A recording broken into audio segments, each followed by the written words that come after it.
요즘은 거의 보기 힘들지만 예전에는 정말 무서운 질병 가운데 하나가 바로 폐병 또는 결핵이라고 하는 이런 병이 있습니다.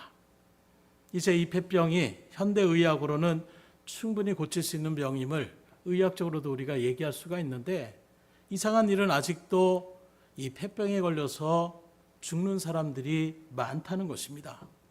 왜 이런 일이 벌어질까요? 분명히 의학적으로 이제 약이 개발되고 충분히 고칠 수 있는 질병에도 불구하고 여전히 폐병 가운데에 죽을 맞이하는 사람들, 그 이유를 들여다봤더니 다른 것이 아니라 의사가 지시한 대로 환자가 따르지 않아서 죽음을 맞이하더라는 거예요. 곧 환자가 약을 먹다가 조금 몸이 괜찮아졌네, 이제는 기침도 멎었네, 이렇게 되면 자기 스스로 약을 먹지 않는 것입니다. 그렇게 되면 어떻게 됩니까? 그 병균이 완전히 죽어져야 되는데 죽어지지 않고 내가 스스로 괜찮다고 생각하는 속에서 약을 끊다 보니까 이 병균이 힘을 키우는 거예요. 어떤 힘을 키웁니까? 쉽게 말하면 내성이 생기는 거예요. 그래서 이전에 들었던 그 약으로는 이제 이 폐병의 병균을 제거할 수가 없게 되는 것입니다. 그러다 보니까 그 내성 때문에 결국에는 죽음을 맞이하며 나가는 이런 사람들이 의외로 지금도 많이 있다라는 거예요. 왜 이런 말씀을 드리냐면, 영적인 신앙 일들로 바라볼 때에 이런 못된 내성을 갖고 있는 우리의 모습들이 있더라는 거예요. 예를 든다라면 하나님의 말씀을 들을 때에도 처음에는 은혜가 됩니다. 이것도 감사, 저것도 감사가 됩니다. 그런데 어느 순간에 예수님의 십자가를 우리가 생각하며 나아가야 됩니다. 주님의 십자가를 지셔야 됩니다. 회개하셔야 됩니다. 하나 변신하셔야 됩니다. 이런 말씀들은 이제 내 마음 가운데에 별로 그것이 감동이 되지 않는 거예요.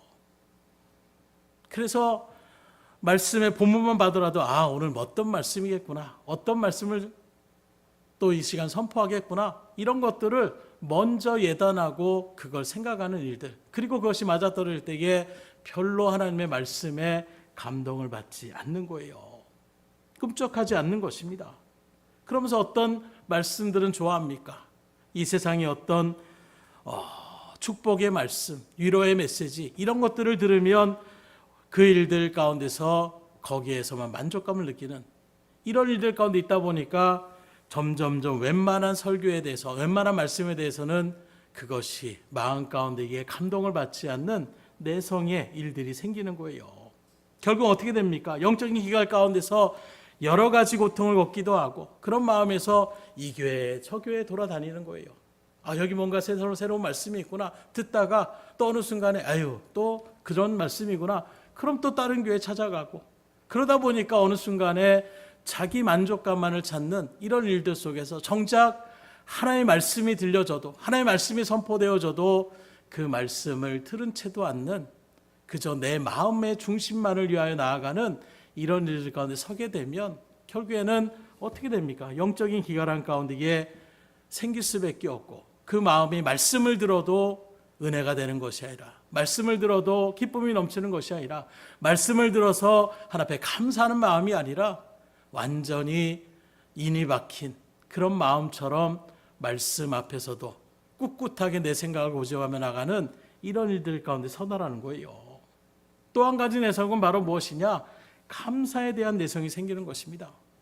처음 하나님의 은혜를 받았을 때에 하나님 감사합니다, 내가 하나님 위해서 뭐든지 하겠습니다 했던 그 뜨거운 감사의 고백들, 나 같은 죄인을 살아가셔서 하나님의 구원의 백성을 삼아주셨던 이 은혜 가운데서 어찌할 바를 몰라서, 하나님 내가 뭐라고 이렇게 사랑하십니까? 내가 하나님의 뜻대로 살겠습니다, 이래도 감사 저래도 감사, 모든 것이 감사로 나갔던 그 고백이 어느 순간에 웬만한 일들에는 감사가 되지 않는 거예요. 당연하게 받아들이는 것입니다. 이것은 내가 누려야 될 권리라고 그렇게 우리가 착각에 빠지는 그런 순간, 그러다 보니까 사소한 일들에 대해서 감사했던 우리의 고백들이 어느 순간에 감사가 점점점 줄어들더라는 거예요. 이렇게 감사에 대한 내성을 제거하지 못하면 어떻게 됩니까? 이스라엘 백성들처럼 나가는 거예요. 이스라엘 백성들이 어땠습니까? 하나님의 은혜를 체험하고도 그 놀라운 역사를 그들이 경험했으면서도 조그만 어려움만 생기면 원망 불평으로 하나님을 대적하며 나가는 그런 일들 가운데 서다가 결국에는 어떻게 합니까? 적각거리는 그 약속의 땅을 앞에 두고도 원망 불평했던 그들은 가나안 땅에 들어가지 못하는 안타까움의 최후를 성경은 우리에게 경계의 말씀으로 그리고 있는 것입니다. 그렇다면 이렇게 우리가 설교와 또는 말씀과 감사에 대한 부분들에 어떤 감격이 무뎌지지 않고 하나님의 은혜를 계속해서 우리가 누리며 나아갈 수 있는 바른 신앙의 자리 가운데 어떻게 설 수가 있느냐. 오늘 본문의 말씀을 통하여 나 자신의 심령을 점검해 보시고 이 시간 하나님 앞에 못된 내성이 있다라면 그 은혜를 다시금 뜨겁게 누리며 나아가는 믿음의 자리 가운데 설 수 있기를 주님으로 축원합니다. 그럼 어떻게 우리가 이런 내성 가운데 서지 않고 하나님의 은혜를 나아갈 수가 있느냐? 첫째는 사모하는 영혼과 추린 영혼을 가져야 된다는 거예요. 오늘 9절의 말씀에 보니까 그가 사모하는 영혼에게 만족을 주시며 추린 영혼에게 좋은 것으로 채워주심이로다. 그래서 여기 사모하는 영혼에게 만족을 주신다고 했는데 여기 사모한다라는 것은 우리가 그냥 사랑한다 이 정도의 의미가 아니라 그 원어적인 샤카크라는 이 히브리어의 원어를 바라보게 되면 다른 박질하다, 뛰어돌아다니다 이런 의미를 나타내고 있는 거예요. 그 사모하다는 것은 이리저리 뛰어다닌다는 것입니다. 마치 사슴이 갈증 가운데서 어찌할 바를 몰라서 샘물을 찾기 위해서 이리저리 뛰어다니다가 그 샘물을 발견했을 때에 얼마나 큰 만족감을 누릴 수 있겠습니까? 곧 우리가 하나님의 은혜를 사모하는 이 일들 가운데에 주님 앞에 나아갈 때에 하나님은 우리에게 만족감을 주시겠다라는 거예요. 그런 이 시간도 또 철야 예배가 시작됐구나. 또 하나님의 말씀을 듣고 기도해야지. 이 정도의 마음이 아니라 하나님 이 시간 하나님의 은혜를 허락하여 주시옵소서. 주여 갈급한 심령 가운데 하나님 목마름을 이 영적인 갈증을 해결할 수 있는 능력의 말씀을 우리에게 허락하여 주시옵소서. 다른 박질할 수 있기를 주님으로 축원합니다. 그럼 하나님 뭐라고 약속합니까? 그렇게 사모하는 영혼에게 만족함을 주신다라고 얘기하고 있어요. 은혜를 주신다는 것입니다. 근데 여기서 우리가 또 하나의 영적인 은혜를 분명하게 알아야 되는데 하나님의 은혜는 누구에게 주느냐? 준비된 그릇에게 하나님 부어주신다는 거예요. 주면 주고 말려면 말고 이런 마음 가운데 나가는 그 영혼에게는 하나님이 은혜를 베풀어 주지 않습니다. 왜요? 그런 영혼에게 은혜를 줘도 은혜인지도 모르기 때문이라는 거예요. 그래서 이런 어떤 사건들을 우리가 바라보면 열왕기하 4장에 우리도 나눴던 말씀 가운데서 엘리사에게 한 여인이 찾아옵니다. 바로 선지자의 제자였던 남편이 죽은 거예요. 죽음의 일들 속에서 어떻게든 삶을 영위하며 나가려고 하는 일들 속에서 여기저기 이렇게 돈을 빌리다가 결국에는 채권자가 더 이상 너 갚을 것도 없으니까 네 아들들을 내가 종으로 그렇게 잡아가겠다. 여기에서 어찌할 바를 모르는 거예요. 그래서 엘리사에 와서 하소연하는 것입니다. 선지자의 그 길을 걷기 위해서 제자의 삶을 살았는데 오히려 죽음을 맞이하는 일 속에서 가사는 기울어버리고 그래서 돈을 빌리는 속에서 두 아들이 이제 종으로 팔려갈 지경에 있습니다. 그때 엘리사가 뭐라고 합니까? 그릇을 빌리라는 거예요. 남은 것이 무엇이냐? 기름밖에 없습니다. 그러면 그릇을 빌려놓고 그리고 그 그릇에 기름을 부으라고 말씀하고 있습니다. 그때 이 여인이 어떻게 합니까? 주변에 있는 사람들에게 그릇을 빌리는 거예요. 이렇게 그릇을 빌려오는 이 일들은 바로 무엇을 얘기합니까? 빈 그릇의 숫자는 바로 그 여자의 신용이고 그 여자의 믿음의 분량이라고 할 수가 있는 거예요. 신용은 왜 그렇습니까? 여러분들도 뭐 돈을 빌린다고 한다라면 아무나 길 가는 사람이 너 돈 좀 빌려주세요. 빌려주겠어요? 그 사람이 믿을 만한 사람에게 빌려주는 거예요. 그동안 이 여인이 살아갔던 그런 일들 가운데서 이웃과의 관계 속에서 빌릴 수 있을 만큼의 더 주세요. 아이 뭐 이것도 충분한데 뭘 더 달라고 이렇게 얘기하면 거기서 끝날 수밖에 없는 거예요. 더 나아가서 이 여인이 그릇을 갖다가 그렇게 많이 알아. 아이고 지금 아들들이 팔려 죽게 생겼는데 그릇은 왜 모으라고 하는가? 엘리사 선지자의 그 말을 듣고 믿음으로 그것을 받아들이지 않는다면 어떻게 되겠습니까? 그릇을 조금 몇 개 아니면 집에 있는 몇 개의 그릇도 그냥 남겨놓으면 어떻게 됩니까? 성경은 그 기름을 그릇에 부으라는 거예요. 빌려온 모든 그릇에 부으라는 것입니다. 그리고 그릇을 갖다가 막 붓고 아이들이 그릇을 갖다가 가져와라 하는 데서 불 때 나중에 어떻게 됩니까? 그릇이 이제 더 가져와라. 그릇이 없습니다. 하니까 기름이 그쳤다라고 얘기하고 있어요. 곧 이런 사건을 통해서 하나님께서 우리에게 뭘 말씀하고 있습니까? 우리의 믿음의 그릇이 얼마나 크냐냐에 따라서 하나님의 놀라운 은혜를 우리는 충만히 받아 누릴 수 있다는 것을 말씀하고 있어요. 반대로 아무리 하나님이 은혜를 주시려고 해도 우리가 그 은혜를 사모하는 마음이 없다라면 아유 무슨 은혜를 주겠어? 지금 뭐 하나님께서 뭐 어떻게 할 수 있겠어? 우리의 믿음이 그것을 거부해버리면 어떤 하나님의 은혜도 우리가 받을 수가 없다라는 거예요. 어떻습니까? 이 시간 여러분들이 피곤한 몸을 이끌고 이 자리에 나오셨어요. 맡겨진 사명이 있었기 때문에 또는 습관적으로 나오는 그런 발걸음이 있었다면 오늘 이 시간 사모하는 심령으로 주님의 은혜를 갈급할 수 있기를 주님으로 축원합니다. 그래야 하나님이 채워주시는 거예요. 오늘 말씀 바라보세요. 하나님의 은혜에 목마르고 하나님의 은혜에 추려 있으면 하나님은 그런 자들에게 뭐라고 합니까? 만족함을 주시고 좋은 것으로 채워주시겠다라는 거예요. 주린 영혼도 마찬가지입니다. 요즘 굉장히 날씨가 무덥습니다. 타는 갈증을 느껴보신 분들도 있으실 거예요. 또 배고픔을 느껴보신 분들도 있을 것입니다. 그럴 때에 어떻게 됩니까? 그 배고픔, 그 목마름 정말로 인간적으로 견디기가 힘들 수밖에 없는 거예요. 이런 어떤 육신의 목마름, 육신의 갈증은 우리가 정말로 겪고 싶지 않을 것입니다. 그러나 하나님 앞에 영적인 사모함, 영적인 갈급함은 오히려 우리에게 충만한 은혜가 됨을 믿으시기를 주님으로 축원합니다. 영적인 배고픔을 느끼셔야 돼요. 육적인 어떤 배고픔이 아니라 그것 못 견뎌가지고 막 음식을 찾고 물을 찾는 이런 일들 가운데서 정작 하나님의 영적인 목마름을 느끼지 못하고 하나님의 은혜를 받아도 그만 안 받아도 그만 이런 마음 가운데 있다라면 주님이 주시는 놀라운 복을 우리가 누릴 수가 없기 때문인 거예요. 영적인 목마름을 하려야 오늘도 이 시간 하나님 은혜를 사모합니다. 하나님 오늘도 나에게 능력을 주셔야 됩니다. 오늘도 나에게 믿음 가운데 설 수 있는 은혜를 베풀어 주셔야 됩니다. 간절한 마음으로 나가는 그 심령은 뭐가 전제가 있습니까? 하나님이 은혜를 주신다라는 믿음의 고백이 그 가운데에 깔려 있는 거예요. 주님의 은혜를 받아야 내가 살아갈 수 있다라는 하나님의 은혜의 소중함을 아는 자만이 사모하는 심령으로 주린 심령 가운데서 갈급함으로 주님 앞에 은혜를 사모하는 것입니다. 문제는 내가 목마른 가운데 있으면서도 목마름을 느끼지 못하는 사람이 있다는 거예요. 배고픈데 배고픔을 느끼지 못합니다. 그러면 어떻게 됩니까? 답이 없어요. 채워줄 수가 없습니다. 갈급한 심령이 있을 때에 그 일들 가운데 하나님이 채워주시는 거예요. 애굽에 400년이나 종살했던 이스라엘 백성들을 바라보십시오.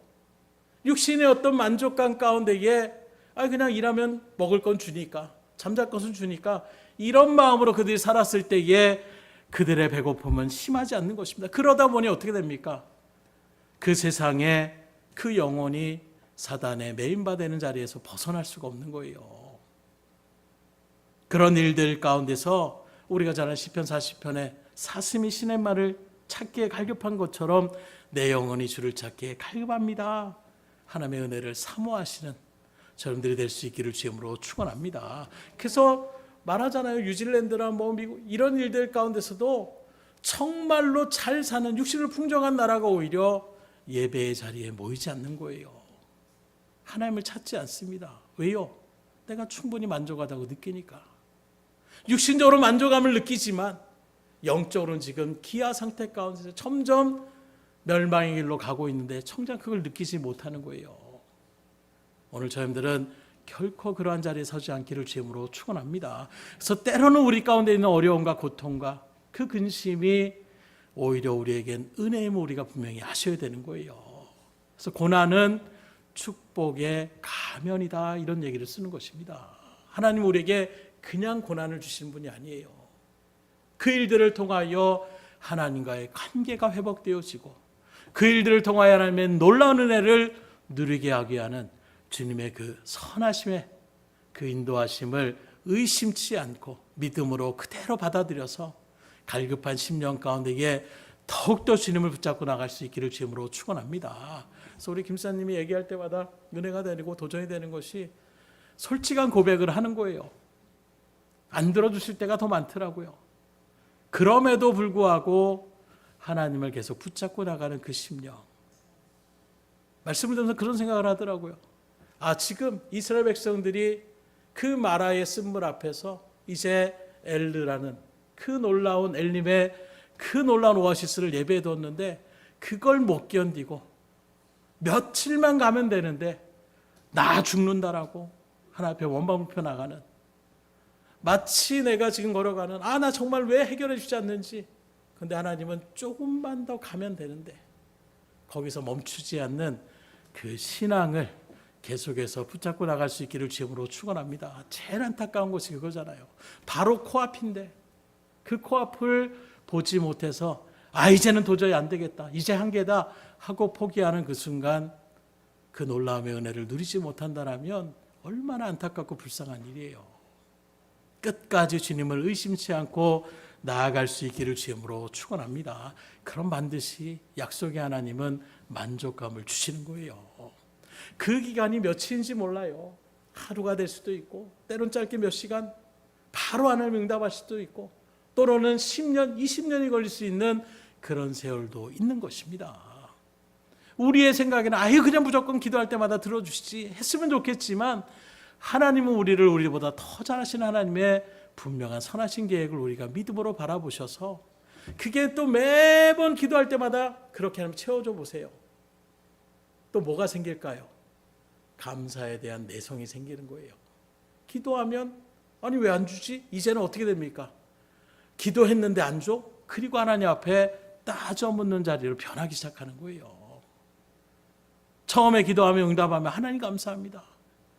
기도에 응답할 때마다 하나님 정말로 놀라웠기에 지금도 살아계셔서 감사합니다. 그런데 어느 순간에 이게 습관이 되다 보면 내성이 생기면 어떻게 됩니까? 이제는 뭔가 조금만 더 되어도 빨리 왜 안 주시고, 이렇게 오히려 앞에 원망 불평하며 나가는 이스라엘 백성들에게 하나님 놀라운 홍해의 역사, 또 만나를 내려주시고 그 모든 갈증들을 반석에서 물을 채워주셨음에도 불구하고 이제는 어떻게 합니까?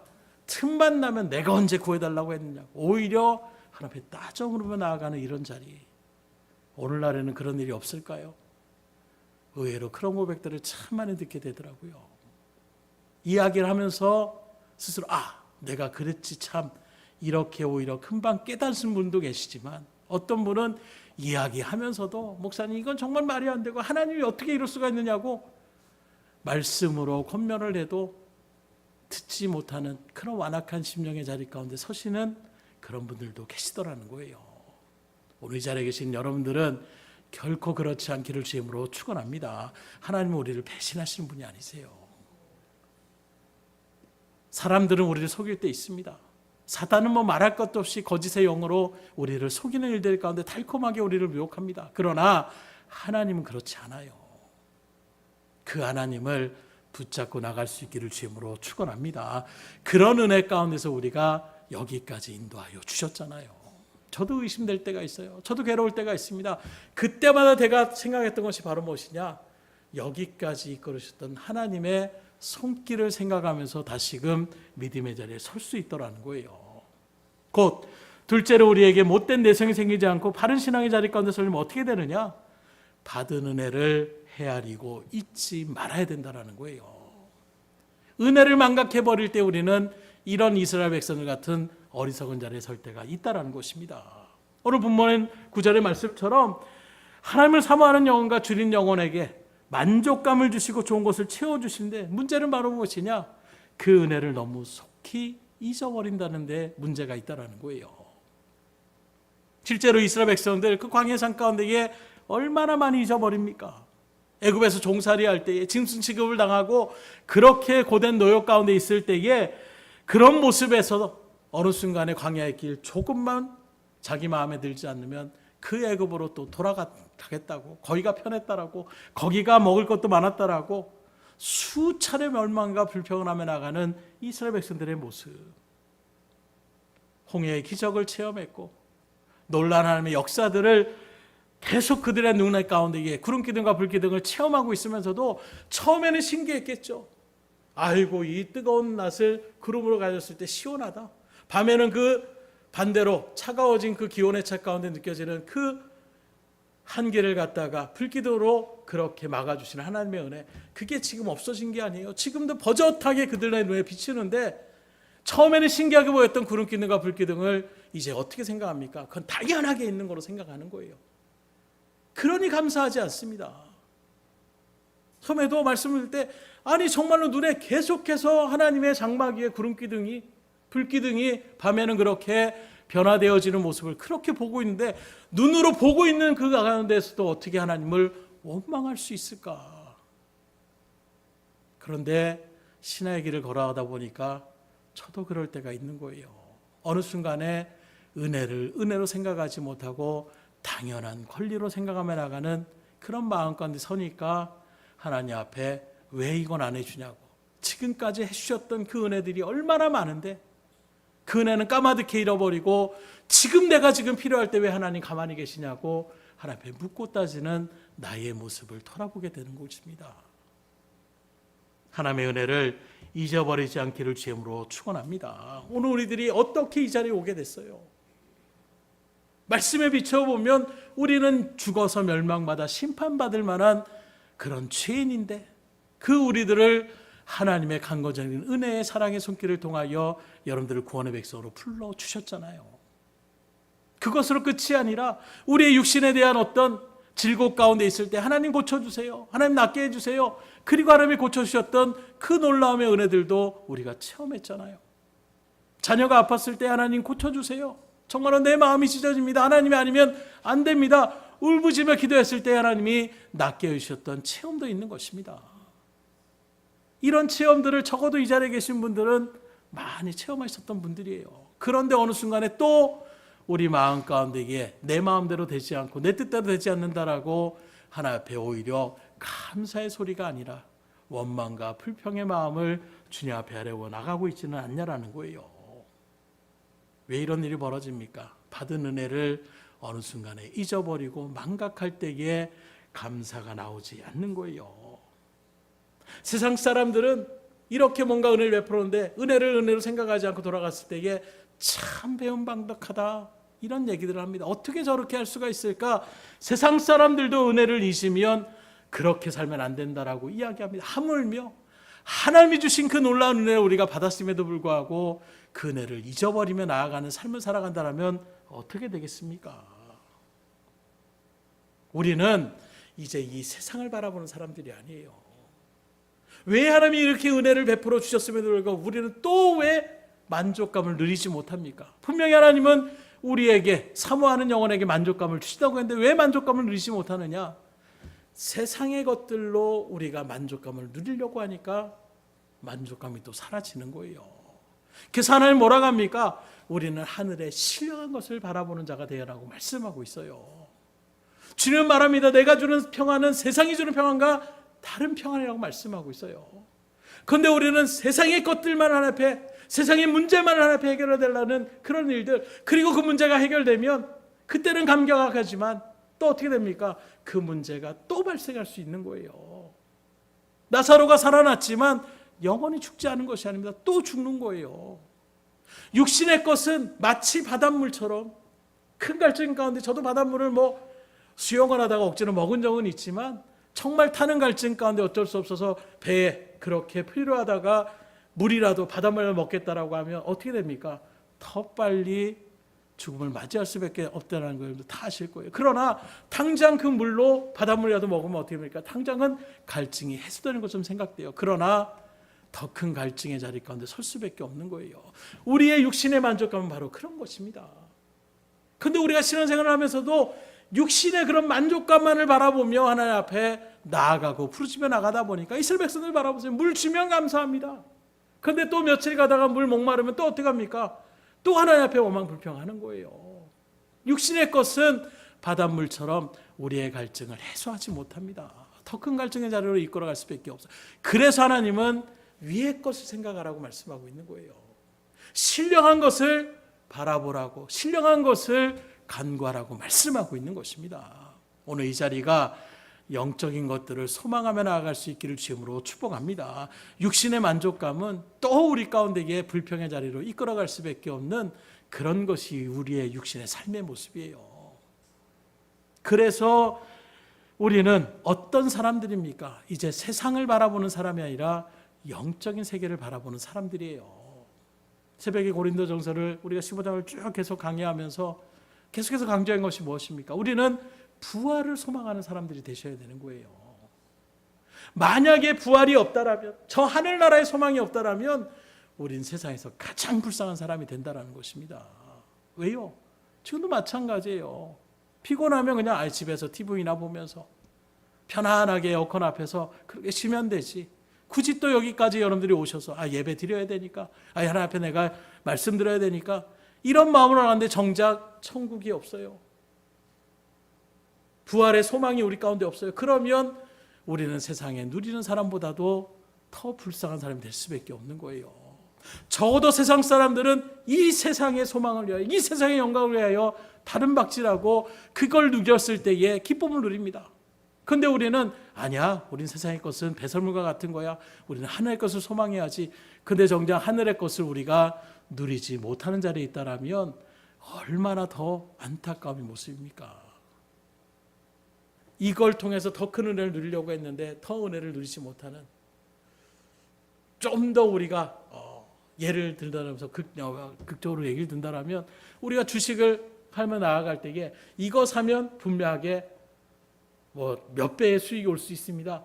이런 마음이 있을 때에 거기에 막 몇백만 원, 몇천만 원, 몇 억을 갖다가 이렇게 넣어요. 그런데 그게 말 그대로 허황된, 거짓된 어떤 그런 일들 가운데 섰다라고 해보세요. 한순간에 그게 확 날아가 버릴 때에, 실족하게 될 때에 그 마음의 무너짐은 어떻겠습니까? 저는 아예 주식 자체를 해본 적도 없고 생각도 안 해봤기 때문에 주식 얘기해도 돈을 이러고 거래 단위가 최소 몇백만 원에서 몇천만 원씩 그렇게 얘기를 하시는데, 그런 모습에서도 하루에도 몇백이 떨어졌다가 몇천이 이런 이야기들 하는데 저한테는 아무런 감동이 없는 거. 왜요? 저는 거기에 상관이 없으니까. 거기에 상관이 있는 사람들에게는, 딴 사람들은 다 그냥 평범하게 살아가는데 당장 내 주식이 폭락을 해가지고 실족이 됐다고 생각해 보세요. 온 세상의 근심을 다 짊어진 사람이 될 수밖에 없는 거예요.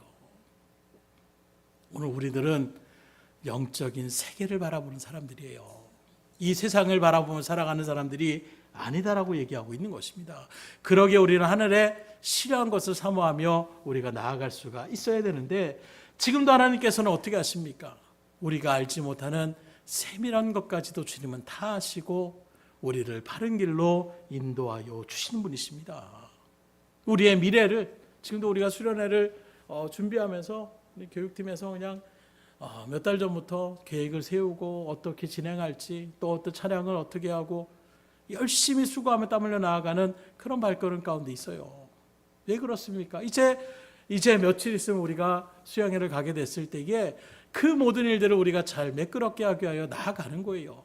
그런 모습에서 그 모든 것들을 우리는 또 어떤 일이 생길지 모릅니다. 어떤 변수가 있을지 몰라요. 그래서 우리는 연약한 존재입니다. 그러나 하나님은 그 모든 것을 아신다라고 말씀하고 있어요. 그럼 우리가 해야 될 것이 무엇입니까? 우리가 준비하는 일도 있지만 그 하나님 앞에 믿음으로 맡기며 나아가는 기도의 자리 가운데 우리가 서야 되는 거예요. 그 시간을 하나님께서 어떠한 자리에서 은혜를 누리시며 나아갈 수 있는, 그 모든 것이 하나님의 감사함으로 고백되어질 수 있는 그런 시간이 될 수 있도록. 왜요? 우리는 모르니까, 어떻게 될지 모르니까. 그러기에 모든 것을 하시는 하나님 앞에, 또 모든 것을 가능케 하시는 그 하나님 앞에 기도하며 나아가는 것입니다. 그렇게 주님의 놀라운 은혜를 누리며 나아갈 수 있기를 주님으로 축원합니다. 그래서 우리가 지금 바라보는 것이 전부가 아니에요. 지금 나의 모습이, 내 모습이 전부가 아닙니다. 특별히 우리 아이들도 지금 이제 학생들이지만 지금 내가 이렇고 나는 능력이 없고, 아니에요. 지금 그 모습이 다가 아니라 얼마든지 앞으로 성장되어지고 더 놀라운 어떤 계기가 그 가운데 밝혀지게 되면 인생은 어떻게 될지 모르는 것, 좀 더 삶을 살아본 사람들은 분명히 알고 있는 거예요. 그래서 아이들이 막 주눅 들고 괜찮아, 아직 충분히 해. 저도 젊었을 때에 주눅 들어가지고 막 이렇게 했을 때에 원로 목사님이 얘기하시는 거예요. 괜찮아. 아직 삶이 끝난 거 아니야.